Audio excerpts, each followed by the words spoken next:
여러분 안녕하세요. 그래픽 프로그램을 처음 배우려고 하시는 분들이 제일 처음 머리에 떠올리는 프로그램이 대부분 포토샵이시죠? 여러분들은 모든 그래픽 프로그램의 기초가 되는 프로그램이 무엇이라고 생각하시나요? 어도비 일러스트레이터는 모든 그래픽 프로그램의 기초가 되며 기본 정도만 익혀주셔도 포토샵을 비롯한 다른 어떤 그래픽 프로그램을 배우실 때도 쉽게 적응하실 수 있고 개념 이해에도 많은 도움이 됩니다. 지금부터 1시간 동안 어도비 일러스트레이터의 기본 개념과 핵심 기능을 완벽하게 익혀보도록 하겠습니다. 완전 초보분들도 본 1시간 강의 시청 후 1시간 정도만 연습하시면 어디서든 일러스트레이터가 설치된 컴퓨터만 있다면 바로 열어서 작업할 수 있습니다. 자, 처음 일러스트레이터를 실행하시면 이런 기본 화면이 나오게 됩니다. 자, 여기서 기존에 있던 일러스트레이터 파일을 오픈해서 여실 수 있고요. 아니면 새로운 파일을 만들 수도 있습니다. 자, 일단 새로운 파일을 만들어 보도록 하겠습니다. New 파일 누릅니다. 자, 그러면 모바일, 웹, 프린트, 아트 일러스트레이션 이렇게 기본 값들이 미리 정해져 있는 화면이 나오게 됩니다. 자, 모바일은 스마트폰용 사이즈를 미리 지정을 해 놓은 거고요. 웹은 화면상에서 보이는 사이즈를 미리 지정해 놓은 겁니다. 자, 프린트는 인쇄용이죠. 자, 여러분들이 원하시는 대로 잡으시면 돼요. 자, 일단은 인쇄용이다 한다면 여러분이 원하는 사이즈를 직접 입력을 하시면 됩니다. 자, 밀리미터 헷갈리시면 센티미터로 바꿔주시고요. 자, 여기서 A4다 그러면 21, 29.7이죠? 자, 그러면 A4 사이즈 여러분이 만들어줄 수 있죠. 자, 아니면 여기에 아예 A4가 나와 있어요. 자, 이렇게 누르면 바로 사이즈가 지정이 되게 됩니다. 그래서 크리에이트만 눌러주시면 파일을 바로 열어줄 수 있고요. 자, 그 다음 웹은 자, 일러스트레이터에서 작업한 걸 인쇄하거나 프린트하지 않고 화면에서만 보실 거예요. 그러면 여기 있는 웹에서 설정을 해주시면 됩니다. 자, 웹도 여러분이 원하는 사이즈 여기에 직접 입력해 주시면 되겠죠. 자, 그 대신 화면에서만 볼 거라면 여기 있는 단위를 반드시 픽셀로 잡아주도록 하세요. 밀리미터, 센티미터는 실제 프린트하거나 인쇄할 때 쓰이는 거고요. 화면에서만 보는 작업물을 만들 때는 항상 단위를 픽셀로 잡아주시는 게 편합니다. 자, 이렇게 해서 잡아서 한번 새로 열어보도록 하겠습니다. 크리에이트 합니다. 자, 이게 일러스트레이터의 가장 기본 화면이 되겠습니다. 자, 일단 저장하는 것부터 볼게요. 자, 여기에 우리가 작업을 하나 했다고 할게요. 자, 이렇게 하나를 채웠어요. 자, 그 다음 저장을 합니다. 파일, 세이브 합니다. 두 가지가 나오죠. 클라우드, 그 다음에 컴퓨터죠. 자, 클라우드는 어도비가 운영하고 있는 크리에이티브 클라우드라는 일종의 웹 저장 공간이 되겠습니다. 자, 그 다음은 컴퓨터죠. 보통 컴퓨터에 많이 저장하시겠죠. Save on your computer 합니다. 자, 그 다음 바탕화면 누르시고요. 파일 이름 테스트라고 한번 해볼게요. 자, 그 다음 아래를 보시면 파일 형식이라고 나오죠. 어도비 일러스트레이터는 확장자가 AI로 들어갑니다.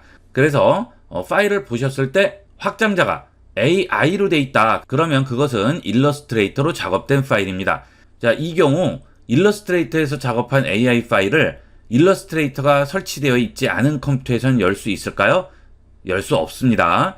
자, 이 AI로 저장이 되면 반드시 일러스트레이터에서만 열 수가 있는 거고요. 자, 나는 이것을 아무나 볼 수 있는 JPG로 바꾸고 싶어요. 그때는 여기서는 할 수 없고요. 여기서는 PDF까지만 가능합니다.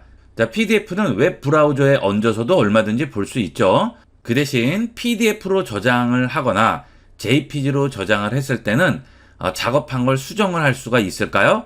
그거는 안 되겠죠. 자, 이거는 고정이 되는 거고요. 언젠가 다시 또 수정을 해야 된다 할 때는 AI로 저장하는 거죠. 자, 그래서 보통은 두 가지로 저장하게 됩니다. 자, AI는 수정용으로 하나 놔두고요. 다른 사람에게 보여줄 파일은 PDF나 JPG로 저장을 하게 됩니다. 자, 꼭 기억하도록 하세요. 자, 이렇게 해서 AI로 저장을 해보도록 하겠습니다. 자, 그러면 저장 방식이 나오죠. 자, 여기서 OK 합니다.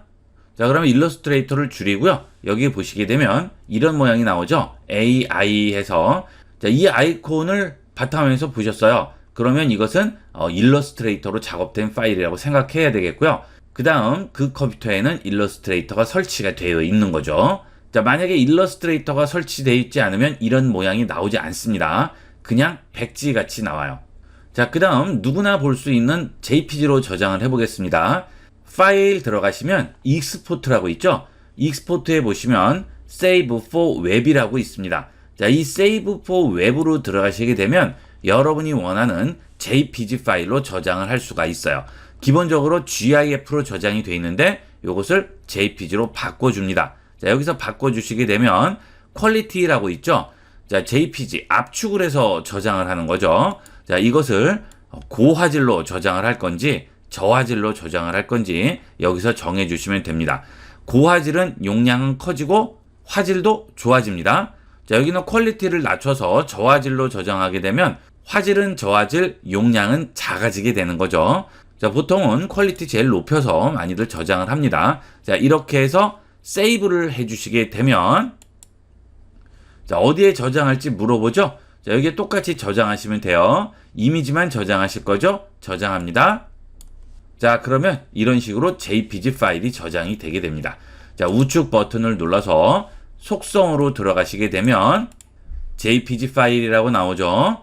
자, 그 다음 어도비 일러스트레이터 파일은 속성 들어가 보시면 파일 형식 어도비 일러스트레이터라고 나오게 되죠. 자, 이런 식으로 일러스트레이터에서 작업을 하셨을 때는 남들에게 보여줄 파일과 본인이 작업하는 파일 이런 식으로 두 가지로 저장을 해 주셔야 되겠습니다. 자, 이렇게 해서 일러스트레이터 파일을 저장을 하게 되고요. 자, 그 다음 일러스트레이터의 기본 작업 환경을 보도록 하겠습니다. 자, 제일 위에 있는 이 부분이 메뉴가 되겠습니다. 일러스트레이터의 기본 메뉴들이 여기에 다 들어있고요. 자, 그 다음 좌측 부분이 툴 팔레트가 되겠어요. 여러분들이 물감이나 크레파스 같은 것들로 그림을 그리실 때 여러 가지 그리기 위한 도구들이 있겠죠. 그런 도구들이 여기 있는 툴 팔레트에 모여 있습니다. 자, 그 다음 우측은 확장 패널이라고 부르게 되는데요. 자, 여기 있는 툴들을 좀 더 자세하게 이용을 할 때는 여기 있는 설정 값들을 이용하게 됩니다. 자, 그런데 그 설정 값들을 이용하기 전에 단순화된 간단한 설정 값이 이 위에 있는 컨트롤 패널에 있어요. 자, 그래서 여기 있는 툴들이 뭐로 바뀌느냐에 따라서 위쪽에 컨트롤 패널에 여러 가지 설정 값들이 나오게 되고요.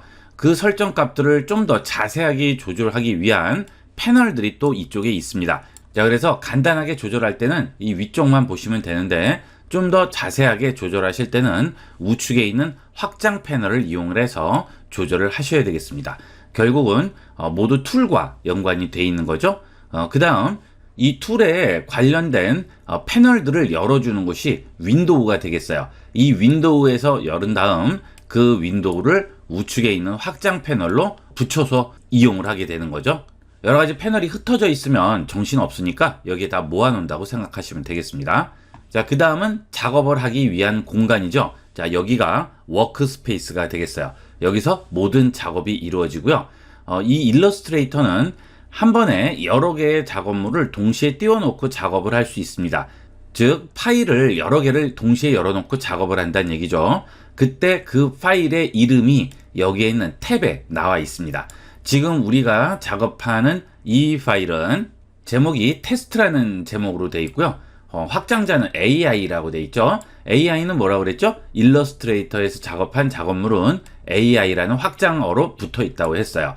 자, 그리고 그 옆에는 지금 현재 사이즈가 원본의 어느 정도 크기인지 보여주죠. 지금 68.28%의 크기로 보여주게 되겠습니다. 자, 그리고 여기 있는 크기는 여기 아래쪽에도 그대로 나오게 됩니다. 여기도 있죠. 자, 이렇게 기본적인 작업 화면을 알아봤어요. 자, 그 다음에 기본 단축키와 툴을 한번 보도록 하겠습니다. 자, 이렇게 도화지가 열려 있어요. 자, 이때 이 도화지 바깥에 있는 이 어두운 공간이 뭘까요? 자, 여기는 아무것도 없는 빈 공간입니다. 우리가 작업한 모든 작업물은 모두 이 안에서만 작업이 돼야 됩니다. 자, 여기 있는 것만 프린트가 되거나 인쇄가 되거나 저장이 되는 것이지 그 외에 밖에 있는 부분들은 아무 의미가 없는 거예요. 그냥 빈 여유 공간이라고 생각하시면 되겠습니다. 중요한 것은 이 안쪽 부분이 되겠습니다. 이 바깥쪽 부분은 신경 쓰실 필요 없는 거예요. 그래서 작업을 하다가 이렇게 바깥쪽으로 쭉 삐져나와도 바깥쪽 삐져나온 부분은 신경 안 쓰셔도 돼요. 나중에 저장하면 안쪽만 나오는 거죠. 자, 물론 아까 말씀드린 대로 AI 파일 있죠? 일러스트레이터에서 열어볼 수 있는 작업물을 수정할 수 있는 이 AI 파일은 바깥쪽도 보이게 되지만, 자, JPG로 저장을 하게 되죠? 아무나 볼 수 있는 JPG로 저장을 할 수도 있잖아요. 이렇게 된 JPG 파일은 안쪽만 저장된다. 요거 생각하시면 되겠습니다. 바깥은 저장이 안 되는 거예요. 자, 이때 우리가 작업할 이 작업 공간을 화면에 딱 맞춰주고 싶어요. 자, 그럴 때는 여기 있는 손바닥을 더블 클릭해 줍니다. 그러면 완전히 비율대로 안에 꽉 채워주게 되겠죠. 자, 이 상태에서 위에 보시면 96.83%네요.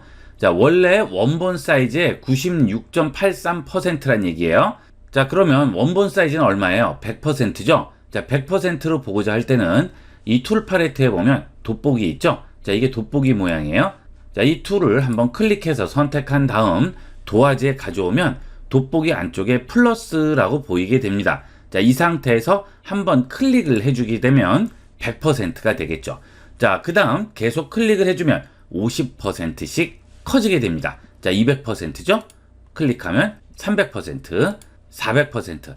자, 계속 커지게 되겠죠? 그 다음 축소할 때는 이 상태에서 Alt를 누릅니다.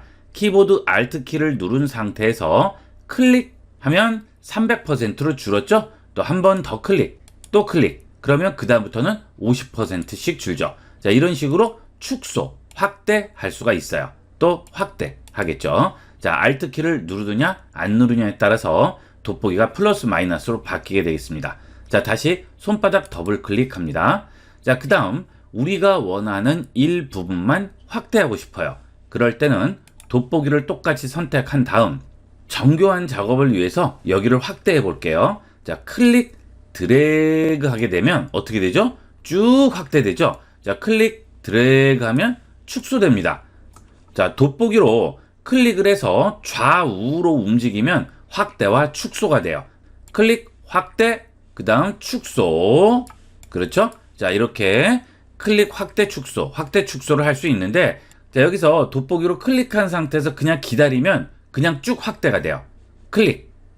그러면 확대가 계속되죠. 자, 지금 6189%까지 확대됐네요. 그죠? 이렇게 해서 확대를 할 수 있고요. 축소하는 것도 마찬가지예요. Alt 키 누르고 클릭하고 기다리면 쭉 한꺼번에 축소가 되겠습니다.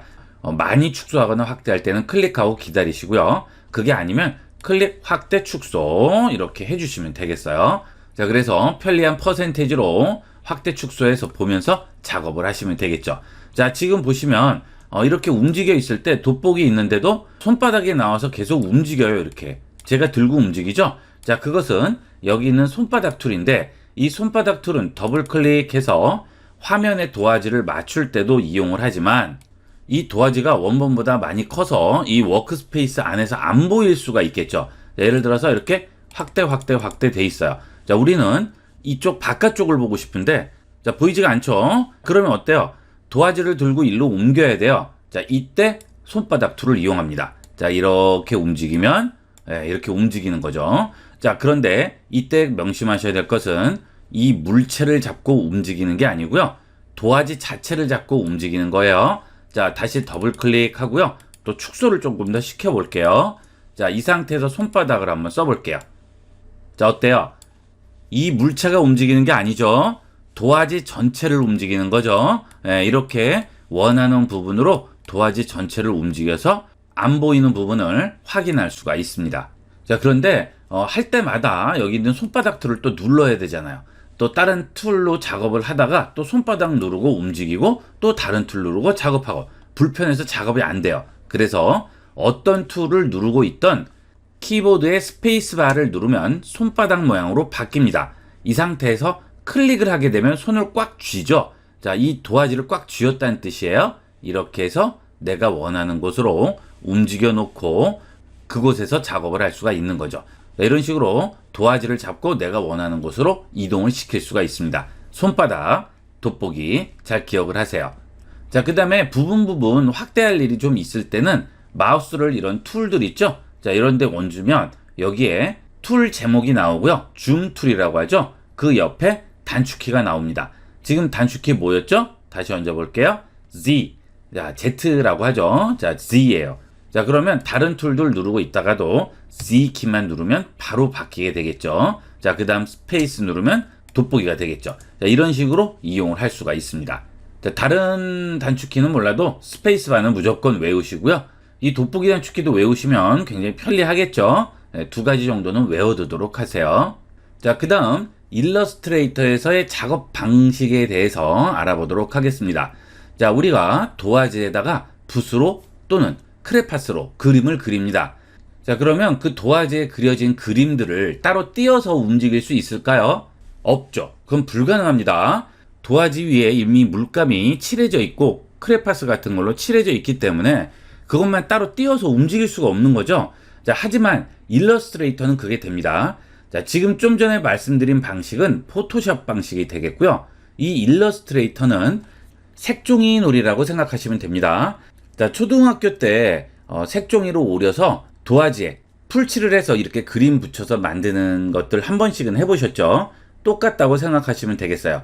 내가 원하는 물체를 색종이로 오린 다음 도화지 위에 얹는 겁니다. 그 대신 우리가 학교 다닐 때는 풀로 해서 붙였지만 이 일러스트레이터는 풀칠을 하지 않아도 일단 고정이 돼 있어요. 그 대신 뛸 때는 아무 상관없이 뛸 수 있습니다. 벨크로 있죠? 보통 찍찍이라고 부르죠. 자, 그걸로 띄었다 붙였다 하면 된다고 생각하시면 됩니다. 자, 원리 굉장히 간단하죠. 자, 한번 해볼게요. 그러면 자, 여기 툴 팔레트에서 자, 왼쪽에 있는 여기 보시면 사각형 모양이 보이게 됩니다. 이것을 렉탱글 툴이라고 불러요. 자, 누르고 있으면 여기에 여러 가지 기본 도형들이 나오게 돼요. 사각형, 꼭지점이 라운드 돼 있는 사각형, 그 다음 원형, 그 다음 다각형, 그 다음에 별 되겠어요. 자, 그 다음 이 사각형 툴을 눌렀더니 여러 가지 툴이 나왔잖아요. 자, 지금 툴들을 보시게 되면 툴 옆에 이렇게 하얀색 삼각형들이 보이죠? 이런 것들은 누르고 기다리게 되면 부 메뉴가 나오게 됩니다. 자, 이런 것도 다 마찬가지가 되겠죠.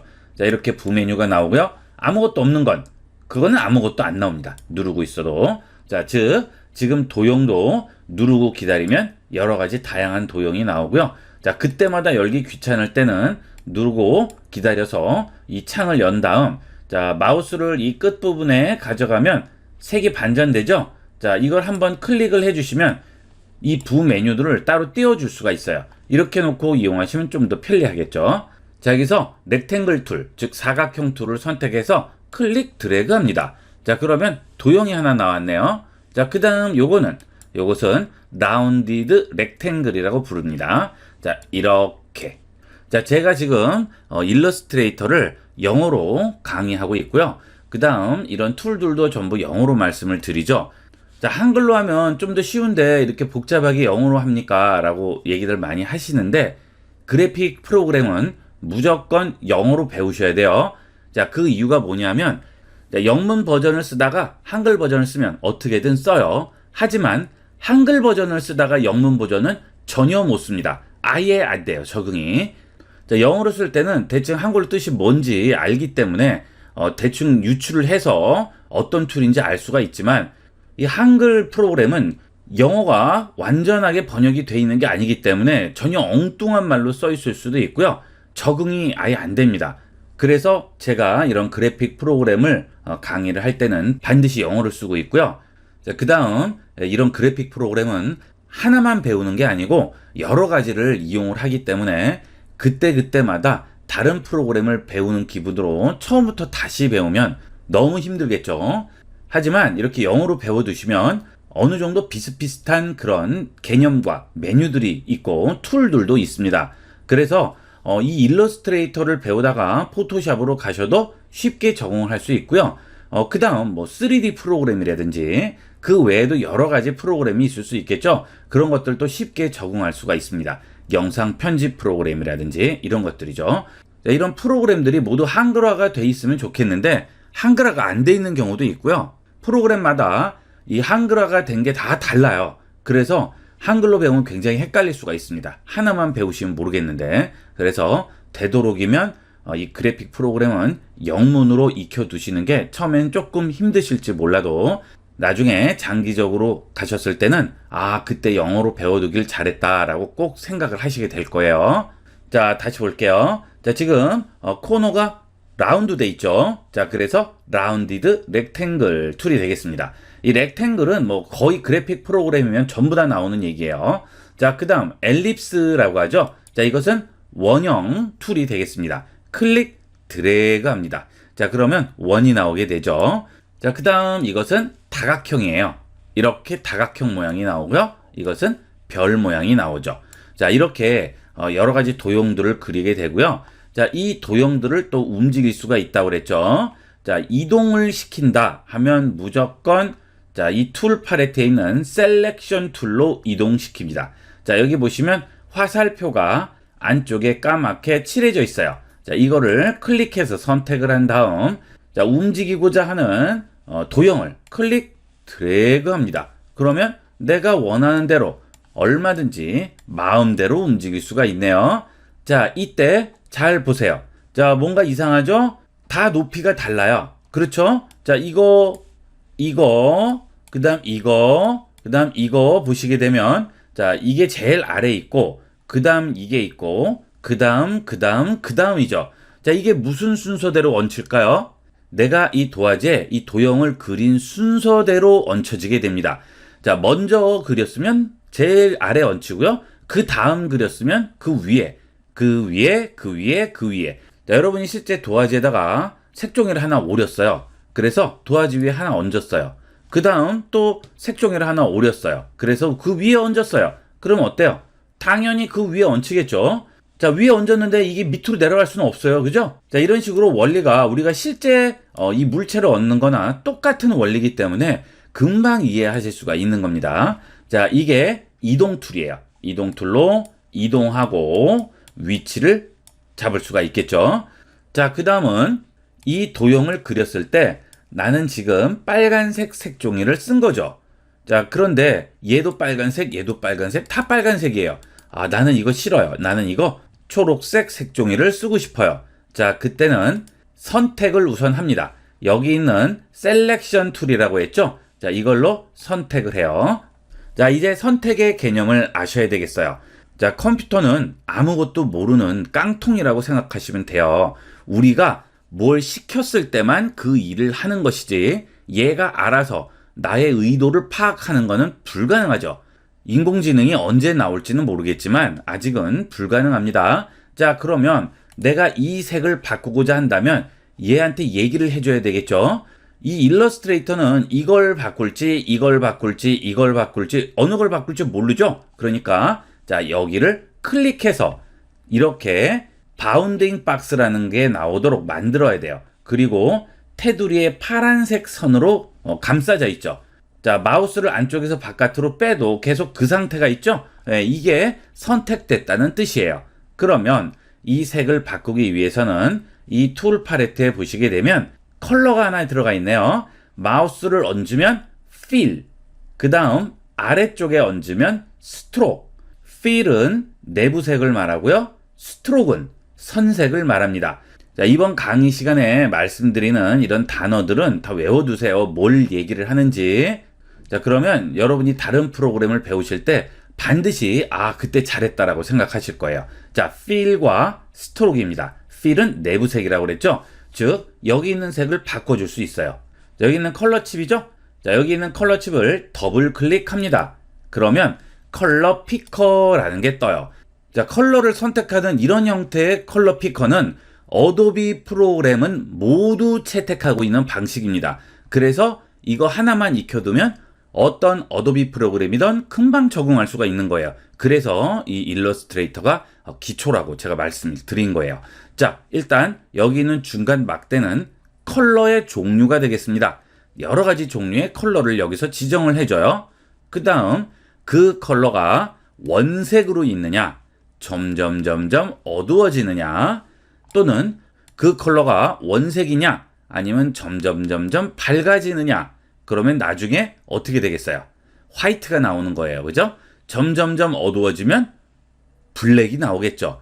자, 그 다음 자, 적당히 어둡고 밝고가 섞이면 여러 가지 종류의 컬러가 나오겠죠. 자, 그래서 일단 원하는 종류의 컬러를 지정한 다음 그 컬러에 좀 더 세부적인 조절을 해주게 되는 거죠. 자, 이게 컬러 피커 방식이 되겠습니다. 자, 이렇게 해서 이 색을 선택을 했습니다. 자, 이렇게 선택해 볼까요? 자, 그 다음에 보시면 먼저 본 색이 있고 지금 바꾼 색이 있죠. 이렇게 비교를 해볼 수가 있겠죠. 자, 오케이 합니다. 그러면 어떻게 되죠? 바뀌죠. 이런 식으로 간단하게 컬러를 바꿔줄 수가 있습니다. 어떤 도형이든 마찬가지예요. 원하는 도형 클릭해서 바운딩 박스 형태가 나오게 만들면 그 다음은 컬러 피커 더블 클릭을 해서 원하는 컬러로 지정을 할 수가 있는 거죠. 바꾸는 게 가능하죠. 이렇게 자 만들어 줄 수가 있습니다. 자, 그 다음은 바깥에 테두리 선이 있네요. 그렇죠? 자, 이거는 철사라고 생각하시면 돼요. 자, 여러분이 초록색으로 색종이를 오려놨는데 테두리에다가 철사를 이렇게 돌린 거예요. 자, 그런데 이 철사의 색도 조정이 가능한 거죠. 선택을 하시고요. 자, 여기 보시면 테두리 스트로크이라고 있죠. 자, 스트로크 더블 클릭합니다. 자, 아까하고 똑같죠? 자, 여기서 스트로크 컬러를 또 다른 걸로 줘볼까요? 자, 이번에는 이런 색으로 줘보겠습니다. 자, 확연하게 구분이 가는 색으로 정해볼게요. 오케이. 자, 그 다음, 자, 이 바운딩 박스 때문에 안 보이죠? 자, 해제를 해야 돼요. 선택을 했으면 이 바운딩 박스가 이제 안 보이는 상태로 해제를 하고 싶어요. 그러면 바닥에 빈 공간 아무데나 클릭합니다. 그때 툴은 뭐가 선택돼 있어야 되죠? 여기 있는 셀렉션 툴. 자, 셀렉션 툴 바닥에 클릭 없어졌죠? 자, 그리고 컬러가 바뀌었죠, 지금. 그죠? 까만색이었던 게 핑크색으로 바뀌었습니다. 이렇게 해서 내부색과 선색 지정을 해줄 수가 있어요. 자, 그 다음에 마우스를 도형 위로 얹으면 바운딩 박스는 아닌데 파란색 선이 이렇게 나오죠. 자, 이거는 지금 정확하게 이 도형 위에 마우스 커서가 얹혀졌다는 뜻이에요. 자, 이게 왜 나올까요? 이제 여러 개의 도형이 아주 다닥다닥 겹쳐 있거나 아주 작은 모양이 있을 때 이게 지금 제대로 선택이 되는지 구분이 안 될 수가 있죠. 그래서 자, 마우스를 얹으면 이렇게 이게 선택이 되는 거구나. 내가 클릭만 하면 지금 이게 선택이 되겠구나 하고 판단을 할 수가 있죠. 그래서 정확하게 마우스가 그 도형 위에 얹혀 있다고 표시가 나오는 겁니다. 자, 그 다음은 지금 도형들을 그렸는데요. 이 도형을 이렇게 기본 도형만 그릴 수 있다면 아무런 의미가 없죠. 자, 그래서 좀 더 다양한 도형을 만들 수 있는 방법을 보도록 하겠습니다. 자, 이 기존의 도형 지울까요? 자, 클릭 선택됐죠. 딜리트 키 누르시면 돼요. 키보드 딜리트. 자, 근데 언제 그렇게 하나씩 지워요, 그죠? 자, 여기 있는 셀렉션 툴로 바닥에 클릭 드래그를 하면 점선이 이렇게 나오죠. 자, 별다른 변화도 없네요, 그죠? 자, 하지만 이 점선 안에 하나라도 걸치면 선택이 됩니다. 한 개에 걸치면 하나만 선택되고요. 두 개에 걸치면 두 개 선택. 세 개에 걸치면 세 개. 전부 다 걸치면 다 선택되죠. 자, 이 안에 싹 다 들어갈 필요가 없어요. 걸치기만 하면 됩니다. 아주 조금만이라도 걸치면 무조건 선택돼요. 이렇게. 그렇죠? 자, 이 상태에서 딜리트 해주게 되면 싹 다 지울 수가 있겠죠. 자, 일단 여기 있는 사각형 툴 클릭 드래그 해볼게요. 자, 이거는 내가 정확한 사이즈를 알 수 있어요? 없어요? 없습니다. 이거는 정확한 사이즈를 알 수가 없죠. 그냥 이렇게 클릭 드래그 했으니까요.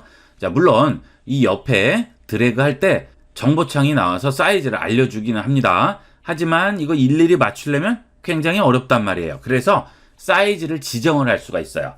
자, 바닥에 클릭합니다. 그러면 가로와 세로 사이즈가 나오죠. 자, 지금 픽셀로 돼 있죠. 자, 픽셀 말고 밀리미터나 센티미터로 그리고 싶어요. 자, 내가 간단하게 도면을 좀 그리고 싶은데 픽셀로 하면 안 될 거 아니에요. 센티미터나 뭐 밀리미터 이런 걸로 해야 되겠죠. 자, 도화지를 다른 걸로 열게요. 파일, 뉴 들어가서 자, 이번에는 프린트를 놓고요. 자, 여기서 A4 놨습니다. 그 다음 가로로 길게 놓도록 하겠습니다. 자, 그 다음 크리에이트 했어요. 자, 이 상태에서 클릭 드래그 하면 어떻게 되죠? 마우스 옆에 있는 정보창에 나오는 게 밀리미터로 바뀌죠. 이렇게 바꿔줄 수가 있어요. 자, 그런데 이렇게 해서 일일이 보면서 맞추려면 너무 힘들죠. 이거 언제 맞춰요, 그죠? 자, 그래서 정확한 사이즈대로 그리실 때는 자, 해당 도형을 선택하고요. 이 도화지 위에 한번 클릭하세요. 그러면 가로와 세로 두 가지가 나오게 됩니다. 가로라고 하면 무조건 width예요. 세로 하면 height입니다. 거의 다 비슷할 거예요. 이것도 알아두시면 어떤 프로그램이든 똑같이 이용을 하시면 돼요. 자, 가로를 150mm 놨어요. 자, 세로는 200mm 놨어요. 오케이 합니다. 자, 그러면 이런 도형 나왔네요. 그죠? 자, 그 다음 또 이동할 때는 여기 있는 이동 툴로 이렇게 잡고 이동시키면 되겠죠. 어때요? 사이즈 간단하게 그릴 수가 있죠? 자, 그 다음 이렇게 그렸을 때 코너 부분에 동그란 눈 표시 같이 이렇게 나와 있어요. 내 귀퉁이에 나와 있죠. 마우스를 그 부분에 가져다 얹고 클릭해서 드래그를 하면 어떻게 됩니까? 코너를 라운드 시켜줄 수 있습니다. 자, 이렇게 라운드 시켜줬을 때 29.05, 28.32 이렇게 나오는 거 있죠? 자, 이건 뭘까요? R값이라고 하죠. R값. 반지름 값이에요.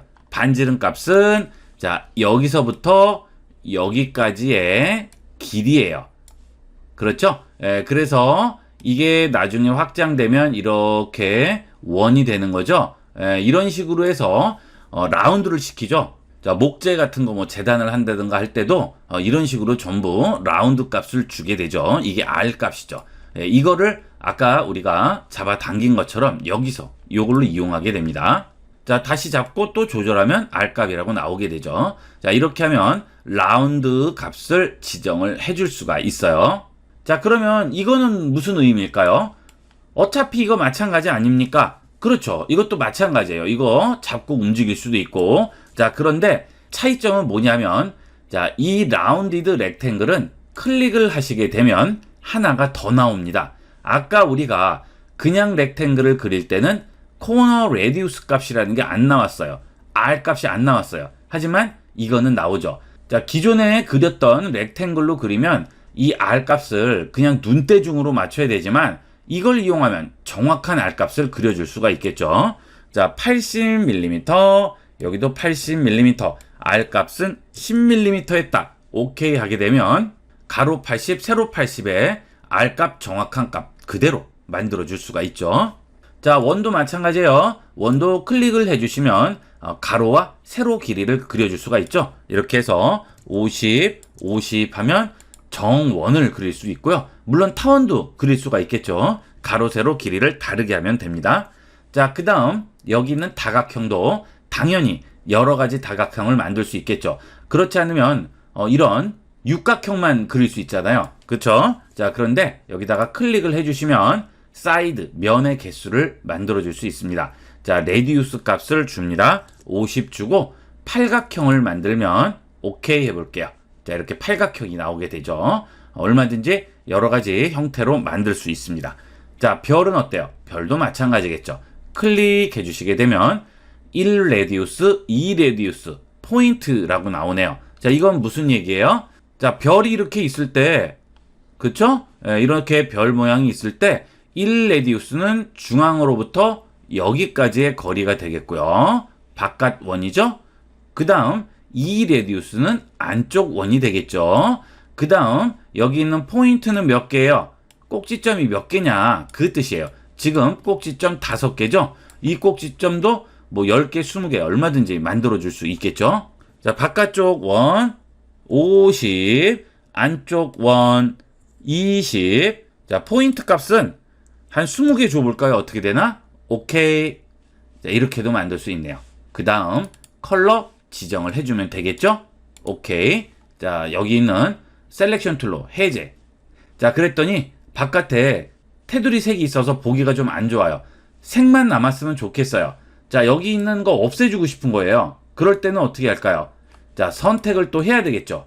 자, 이렇게 선택할 때도 클릭하셔도 되고요. 바깥에 클릭해서 드래그해서 대충만 걸치면 된다고 그랬죠. 자, 이게 훨씬 빠르겠죠? 자, 그 다음 이 상태에서 더블 클릭을 하면 색을 안 넣을 수가 없어요. 최소한 흰색, 까만색은 넣어야 돼요. 그죠? 자, 그런데 여기 컬러 아랫부분에 보시면 None이라는 표시가 있죠?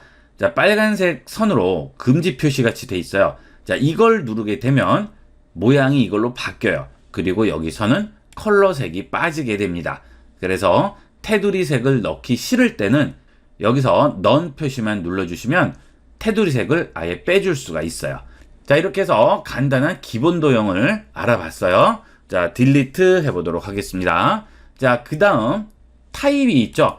자, 우리가 일러스트레이터에서 글씨 쓸 일이 엄청나게 많아요. 자, 이 글씨 때문에도 일러스트레이터를 쓰는 경우가 많습니다. 자, 그 이유는 일러스트레이터에서 글씨를 쓰면 깨끗하게 나오게 됩니다. 포토샵보다 깨끗해요. 자, 왜 그럴까요? 포토샵은 아까 어떤 거라고 말씀을 드렸죠? 붓으로 칠하는 거라고 그랬죠? 자, 그러면 그 붓으로 칠한 물감 경계 부분을 보게 되면 어떨까요? 깔끔하게 딱 떨어질까요? 지저분할까요? 자, 멀리서 볼 때는 괜찮겠지만 가까이 가서 보면 볼수록 자, 지저분하게 나오겠죠. 그런데 일러스트레이터는 어떻다고 그랬어요? 색 종이를 가위로 자르는 거라고 그랬죠? 자, 그 얘기는 경계 부분이 깔끔하게 떨어집니다. 텍스트도 마찬가지예요. 이 일러스트레이터에서 텍스트를 쓰면 굉장히 깔끔하게 깨끗하게 나오게 됩니다. 그래서 이 텍스트를 일러스트레이터에서 많이 활용을 하게 됩니다. 자, 타입 툴이라고 합니다. 이 타입 툴을 선택을 하시고요. 자, 마우스를 도화지 위에 가져옵니다. 그러면 화살표 옆에 점선이 보이고요. I자 커서가 보이죠. 자, 이 상태에서 클릭합니다. 그러면 로렘 입섬 이렇게 나와요. 자, 이거는 아무 의미 없는 텍스트예요. 자, 그냥 여기에 글씨를 쓸 수 있다라고 아무 알파벳이나 넣어주는 겁니다. 자, 그러면 여기에 글씨를 한번 써보도록 하겠습니다. 자, 일러스트레이터라고 썼어요. 자, 이 글씨 쓰는 거는 여러분들 메모장이나 워드, HWP 써보셨죠? 똑같다고 생각하시면 됩니다. 그냥 그대로 쓰시면 돼요. 한영키도 그대로 이용하시면 되고요. 자판 치는 거 그대로 이용하시면 되겠죠. 자, 그 다음 이 글씨를 바꿀 때 어떻게 하죠? 클릭 드래그해서 바꾸죠? 똑같아요. 그대로 바꾸면 됩니다. 한영키 누르고 일러스트레이터 이렇게 쓰겠죠. 이렇게 해서 원하시는 대로 바꾸시면 되고요. 자, 그 다음 글씨를 클릭 드래그해서 선택을 했을 때 자, 여기 위쪽을 보세요. 자, 이게 뭐라고 그랬죠? 컨트롤 패널이라고 부른다고 했어요. 이 컨트롤 패널은 이런 툴들의 설정 값이 있다고 그랬죠? 그 다음 좀 더 자세한 설정 값은 어디 있다고 그랬죠? 여기는 확장 패널에 있다고 그랬어요. 이 확장 패널은 필요한 이런 설정 도구들을 모아놓은 곳인데 여기에 없을 경우는 윈도우에 가시면 여기서 전부 열어줄 수가 있습니다. 자, 여기에 보시면 타입이라고 있어요. 자, 여기 타입이라고 있죠. 자, 타입에 가시면 캐릭터라고 있죠. 이게 글씨에 대한 변형이 되겠습니다. 캐릭터 누릅니다. 자, 캐릭터 나왔네요. 그죠? 그러면 나중에 여러분이 필요하시면 이 캐릭터를 들고 여기에다가 얹어주시면 돼요. 자, 여기 파란색 선 보이시죠? 자, 이렇게 확장 패널에 끼워 넣을 수가 있어요. 자, 그때 여기 위에 있는 화살표, 우측 화살표 누르면 줄어들고요. 좌측 화살표 누르면 커지겠죠. 자, 이렇게 이용할 수도 있고 여기 있는 탭을 잡고 바깥으로 빼면 나오고요. 자, 요걸 또 들고 가져다 얹으면 파란색 박스가 나오죠. 그 안에 쏙 들어가게 되겠죠. 그 다음 위치도 이렇게 이동시킬 수 있죠. 편리한 대로 이용하시면 되겠습니다. 자, 여기서 서체 지정을 해줄 수 있죠. 이 서체는 위쪽에 있는 컨트롤 패널에도 그대로 나와요. 자, 서체를 한번 바꿔볼까요? 자, 이 서체 우측에 있는 화살표 꺽쇠를 누르게 되면 여러 가지 서체들이 나오고요. 그 서체를 선택을 하게 되면 실시간으로 여기에 써 있는 글씨도 바뀌게 됩니다. 그러네요. 그죠? 네, 이렇게 바꿔줄 수가 있어요. 자, 그 다음 아래쪽으로 내리시면 이렇게 또 나오게 되겠죠. 이거는 이거는 마우스 스크롤 휠을 이용을 해서도 이렇게 움직일 수 있습니다. 자, 이렇게 해서 선택을 했습니다. 그때 이 서체, 볼드체, 이태릭체 이런 서체들을 이 아래에서 또 지정을 해주는데 그것은 서체가 그 기능을 지원을 해야 돼요. 여기도 마찬가지가 되죠. 자, 그 다음은 뭐죠? 그 다음은 사이즈가 되겠습니다. 이 글씨의 사이즈. 그 다음 여기도 있어요. 자, 이 사이즈는 옆에 있는 화살표 눌러서 사이즈 바꿔주면 되겠죠. 이렇게 원하는 대로 바꿀 수가 있고요. 아니면 내가 원하는 사이즈를 직접 넣어주시면 돼요. 30 엔터 치면 알아서 들어가게 되죠. 자, 이게 여기에 있어요. 자, 그 다음은 없어요. 위에. 컨트롤 패널은 이렇게 간단한 것만 보여주게 되고요. 좀 더 자세한 걸 이용을 할 때는 이 윈도우에 있는 팔레트를 열어서 조정을 해 주셔야 돼요. 여기는 지금 자간, 행간 이런 것까지 다 지정을 할 수가 있죠. 자, 자간 주시면 글씨와 글씨 사이의 간격이 넓어지죠. 더 좁혀질 수 있죠. 예, 이렇게 자간 지정이 가능하고요. 여러 줄일 경우에는 행간도 가능하겠죠. 자, 여기서 키보드로 엔터 칩니다. 그 다음 자, 워드 프로세서 쓰듯이 엔터 넘겨서 쓰고 엔터 넘겨서 썼어요. 자, 이렇게 썼을 때 이렇게 긁고요. 여기서 줄 간격 주는 거죠. 이것도 다 여러분이 한 번씩은 다 보셨겠죠. 이런 HWP 같은 거 쓰실 때, 그죠? 네, 똑같아요. 그대로 이용하시면 됩니다. 그런데 뭐하러 일러스트레이터를 쓸까요? 일러스트레이터의 최고의 장점은 이 글씨도 일종의 색종이로 오린 거라고 생각하는 겁니다. 그래서 여기 있는 셀렉션 툴로 클릭 드래그해서 내가 원하는 데 가져다 놓을 수 있다는 거죠. 자, HWP 같은 이런 워드 프로세서, 워드 프로그램 이런 것들은 이런 게 불가능하죠. 이 일러스트레이터는 그래픽 프로그램이기 때문에 내가 이렇게 원하는 대로 글씨를 써서 아무 데나 가져다 놓을 수가 있는 거예요. 엄청나게 편리한 거예요. 그리고 워드 프로그램 같은 경우에는 이렇게 위에 박스 얹고 그러면 글씨가 너무 밀리고 하죠. 이거는 상관이 없어요. 그죠? 여러분이 다 색종이로 오려서 위에다 얹었다고 생각하는 거기 때문에 밀리고 그런 게 필요가 없는 거예요. 현실하고 똑같다고 생각하시면 돼요. 자, 그러면 여기 위에 도형을 하나 그렸어요. 이렇게 까만색이네요. 바꿀까요? 더블 클릭해서 자, 이런 식으로 하나 바꿨습니다. 자, 이거를 이 위에 얹었습니다. 그럼 어떻게 돼요? 당연히 가려지겠죠. 자, 얘를 먼저 색종이로 이렇게 오려가지고 얹었어요. 그 다음 또 하나를 오려서 그 위에 얹으니까 당연히 이렇게 나오겠죠. 자, 이때 이렇게 얹어놓고 보니까 아, 이게 밑으로 가고 싶은 거예요. 이거는 위로 올라오고 싶어요. 글씨가. 그럼 어떻게 될까요? 위치를 바꾸면 됩니다. 여기 아래에 있는 걸 빼다가 위에 얹으면 되겠죠. 똑같이 이용하면 됩니다. 일러스트레이터에서 이 도화지 위에 얹혀 있는 모든 물체를 오브젝트라고 불러요. 그래서 이 오브젝트에서 뭔가를 해야겠다. 그러면 상단에 오브젝트 메뉴 가면 돼요. 자, 아주 간단하죠? 그 대신 어떤 오브젝트를 어떻게 하겠다라는 게 있을 거 아니에요. 그죠? 자, 나는 이 오브젝트를 여기 있는 뒤로 보낼 거예요. 그러면 이 오브젝트를 선택을 해야겠죠. 자, 그 다음 오브젝트 갑니다. 그러면 Arrange라고 있어요. 이 Arrange에 가면 Send to Back이라고 있습니다. Send to Back 해볼게요. 뒤로 가네요. 자, 얹었더니 박스 사이즈가 작아요. 난 여기까지 오고 싶은데 자, 그러면 어떻게 해야 될까요? 다시 그려야 되나요? 아니죠. 자, 여기 일러스트레이터에 얹혀 있는 물체는 선택을 하면 전부 이렇게 바운딩 박스라는 게 나온다고 그랬죠? 자, 여기 있죠. 마우스를 그 위에 얹어보세요. 그러면 화살표가 안팎으로 생깁니다. 잡아당깁니다. 사이즈가 조절이 되네요. 그죠? 자, 그러면 여기 얹어보세요. 사이즈가 또 위아래 안팎으로 생기죠? 당겨보세요. 얼마든지 바꿀 수 있어요. 그 다음 코너에 대보세요. 얼마든지 바꿀 수 있어요.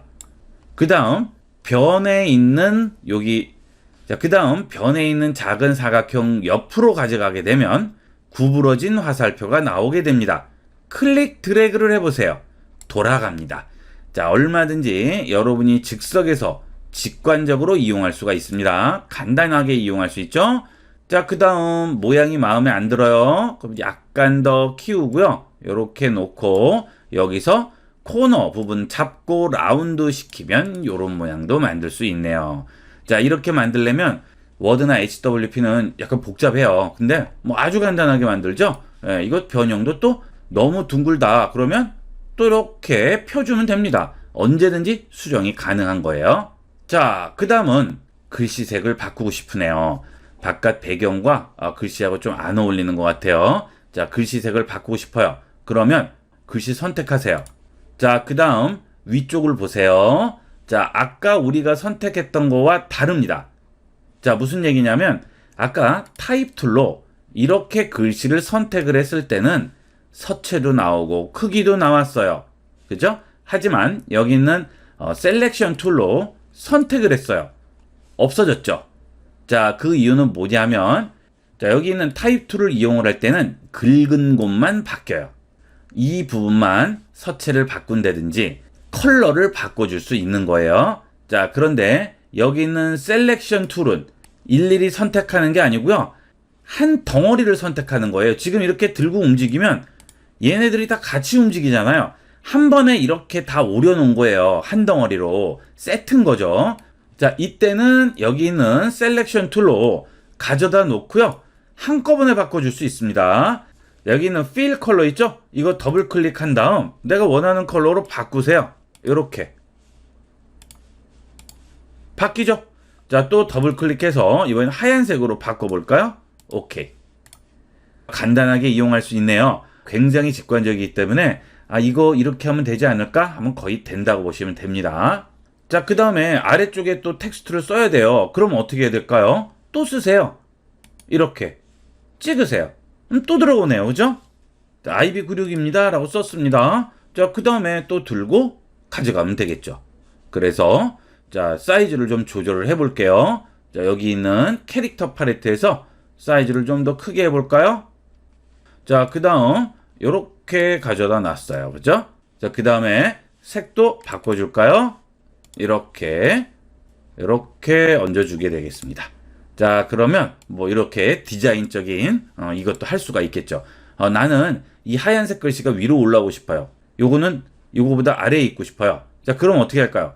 자, 좀 전에 send to back 했죠. 자, 선택하고요. 오브젝트, arrange, bring to front입니다. 제일 앞으로 가져오기.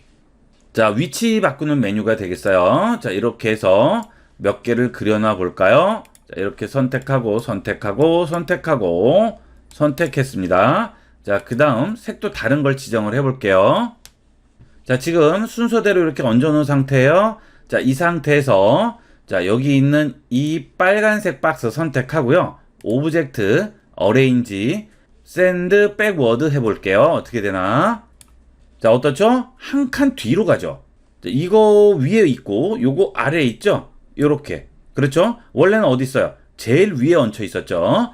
자, 오브젝트, arrange에 가면 bring이 두 가지가 있고요. send가 두 가지 있습니다. bring to front는 어디에 있던 제일 앞쪽으로 가져오는 거고요. bring forward는 한 칸 앞으로 가져옵니다. send backward는 한 칸 뒤로 가져가는 거고요. send to back은 어디에 있든지 제일 뒤로 가져가는 거죠. 자, 그래서 지금 여기 있는 걸 제일 뒤로 가져갈 때는 오브젝트, arrange, send to back이고요. 그렇죠? 그 다음 한 칸 뒤로 갈 때는 send backward였죠? 자, bring forward 하면 요거를 요 위로 가져올 거예요. 초록색 위로 오브젝트, arrange, bring forward 한 칸 앞으로 왔죠. 자, 금방 한 명령 취소, Ctrl Z, 그죠? 자, 이번에는 얘를 제일 앞으로 가져올 거예요. 그러면 초록색, 빨간색 위로 올라와야죠. 오브젝트, arrange, bring to front, 제일 위로 오죠. 이렇게 해서 우리가 위치를 조정을 해줄 수가 있습니다. 자, 그러면 이제 일러스트레이터로 얼마나 쉽게 작업을 하는지 보여드리도록 하겠습니다. 자, 예제를 하나 만들어 볼 거예요. 반달을 한번 만들어 볼게요. 자, 반달. 원을 하나 그립니다. 자, 정원을 그려야죠. 자, 이렇게 해서 삐뚤게 되면 안 되겠죠. 정원을 그릴 때는 키보드에 있는 Shift 키를 누릅니다. 자, 그러면 정원이 나와요. 찌그러뜨릴 수가 없어요. 가로, 세로가 똑같이 그려지게 됩니다. 자, 이렇게 하나 그렸어요. 자, 정원 하나 나왔죠. 자, 그 다음 컬러 지정해야죠. 선택하고 더블 클릭한 다음 여기서 좀 노란색을 조금 진한 노란색으로 줄까요? 자, 오케이. 자, 그 다음 자, 반원은 어떻게 할까요? 다시 또 누르고요. 렉탱글 툴 선택하세요. 그 다음 마우스를 쭉 가져가다 보면 이거 무슨 표시가 나와요? 센터가 알아서 잡힙니다.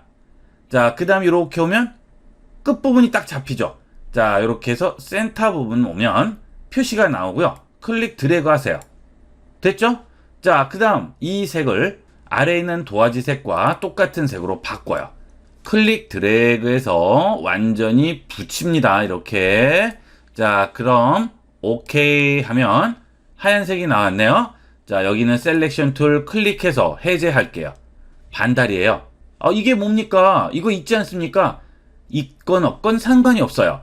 자, 일러스트레이터는 이런 식으로 덮어주면 되는 겁니다. 자, 그러면 나중에 프린트하거나 뭘 해도 이렇게 나와요.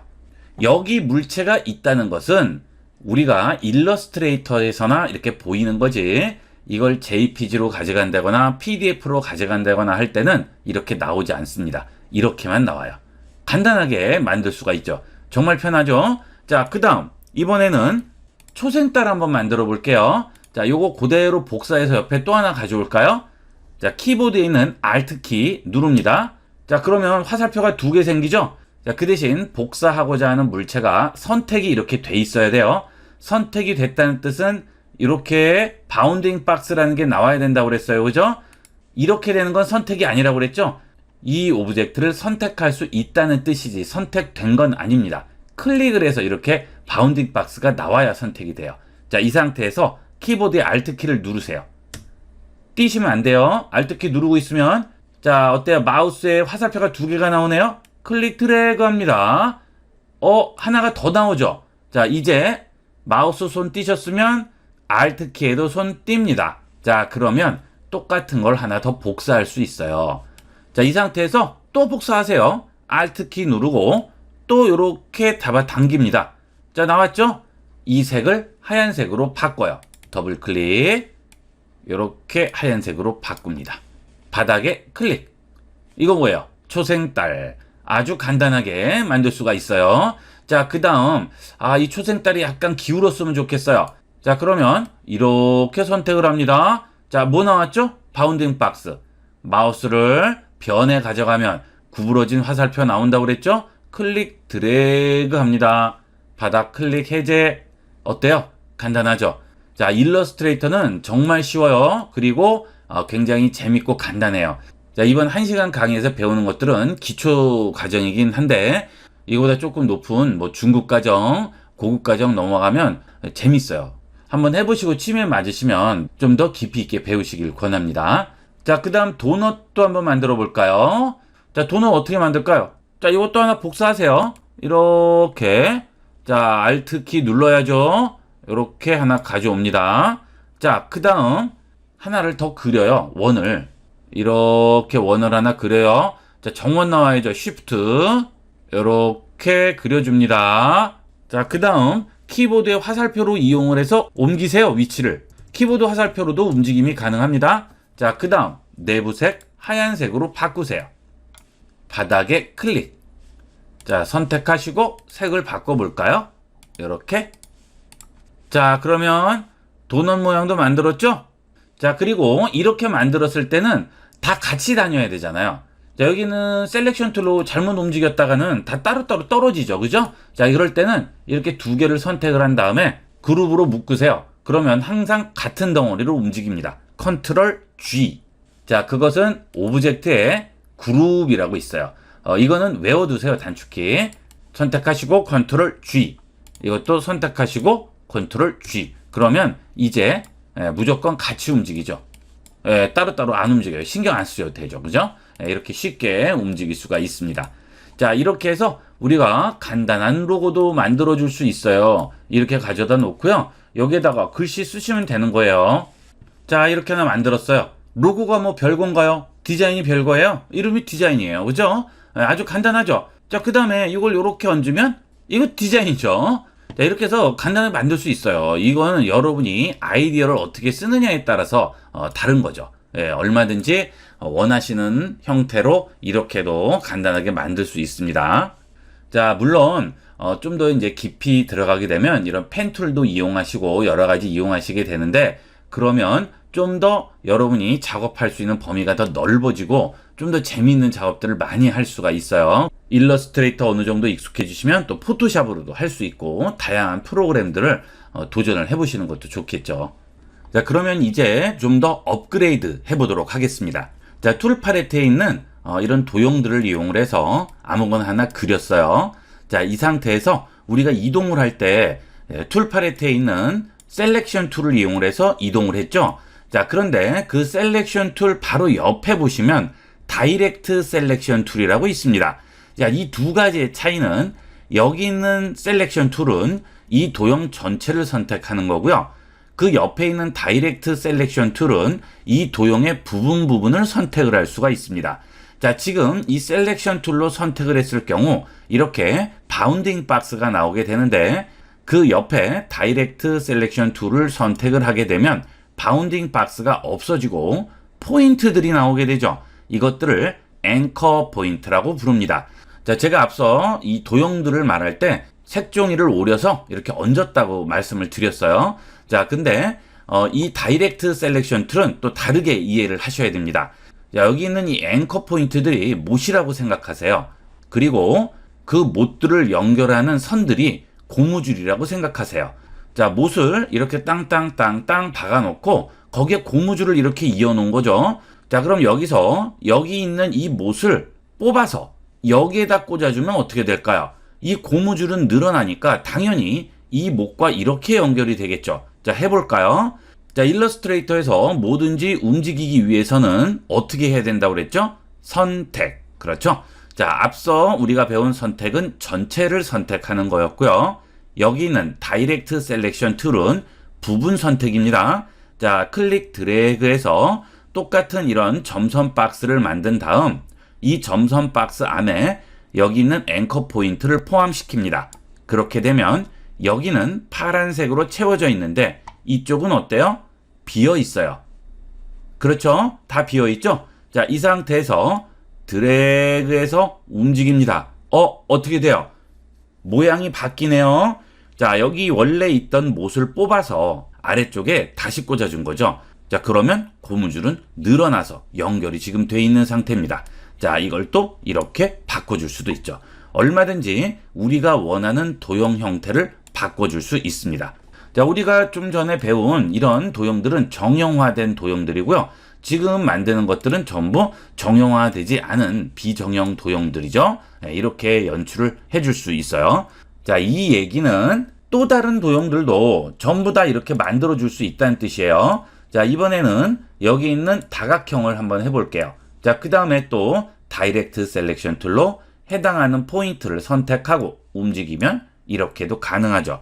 여러분들이 원하는 대로 변형이 가능하다는 장점이 있습니다. 자, 그 다음에 별도 마찬가지예요. 별 모양도 만들고요. 이 별도 여기 있는 다이렉트 셀렉션 툴로 이렇게 선택을 해서 이동을 시킬 수 있습니다. 그렇죠? 자, 그러면 원은 어떻게 될까요? 자, 원 한번 그려볼게요. 자, 아까 우리가 여기 있는 사각형을 그렸을 때는 여기는 다이렉트 셀렉션 툴로 선택해서 이 부분을 움직이면 자, 이렇게 못을 하나 뽑아서 여기에다 다시 꽂아준 거잖아요. 자, 그러면 고무줄이 이렇게 쭉쭉 직선으로 이어지겠죠? 자, 그런데 이 원은 어떻게 곡선이 됐을까요? 자, 여기 있는 포인트를 찍어 보겠습니다. 자, 그랬더니 뭐가 하나 나왔어요. 자, 이건 뭘까요? 이거를 핸들이라고 부릅니다. 자, 이 핸들은 이 점과 점 사이를 연결하고 있는 고무줄을 잡아 당겨주는 역할을 합니다. 자, 이렇게 잡아 당겨주죠. 양쪽으로 지금 잡아 당겨서 완만한 곡선을 만드는 거예요. 자, 그래서 여기 있는 핸들이라는 것을 조정을 하면 이 곡선 형태도 변형이 가능합니다. 이렇게 조절을 해주면 자, 어때요? 곡선 형태도 지금 이렇게 변형이 가능하죠? 자, 지금 이 핸들은 이 곡선을 당기고 있고요. 이 핸들은 이 부분을 당기고 있는 거예요. 그래서 양쪽에서 이쪽과 이쪽 방향으로 당기니까 곡선 모양이 이런 식으로 나오게 되는 거죠. 자, 그 다음 이 상태에서 이 위쪽 핸들을 아래쪽으로 당기면 자, 그러면 어때요? 양쪽에서 아래쪽으로 당기니까 아래쪽으로 휘는 곡선이 나오겠죠. 자, 이게 패스의 개념이 되겠습니다. 자, 이 패스를 좀 자세하게 들어가게 되면 좀 더 복잡하게 되는데 자, 지금 말씀드린 게 가장 기본적인 원리가 되겠어요. 이 핸들이 고무줄을 당겨주고 고무줄을 당기게 되면 그 고무줄은 곡선으로 만들어지게 된다는 거 기억하세요. 그리고 이 핸들은 이런 식으로 곡선을 만들 때만 이용되고요. 해제가 되면 보이지 않아요. 그러니까 신경 안 쓰셔도 되는 거예요. 자, 그 다음 이 고무줄을 당겨주는 정도를 핸들의 길이로 조절을 합니다. 자, 이렇게 당기면 자, 많이 당겨지는 거예요, 지금. 그렇죠? 이런 식으로 많이 당길 수 있고 이 핸들이 줄어들면 당기는 정도가 약해지겠죠. 점점 없어지다가 완전히 없어져 버리면 당기는 게 없어요. 그래서 직선이 돼야 되는데 자, 얘가 당기니까 요 정도는 올라와 주는 거죠. 이것도 붙여주게 되면 어떻게 나와요? 직선이 되네요. 그렇죠? 예, 직선이 됐죠? 자, 이렇게 해서 우리가 핸들을 가지고 조정을 해줄 수 있습니다. 그러면 여러분들이 다양한 연출을 해줄 수 있어요. 이렇게 붙여주고 이렇게 붙여주면 이런 모양을 만들 수 있죠.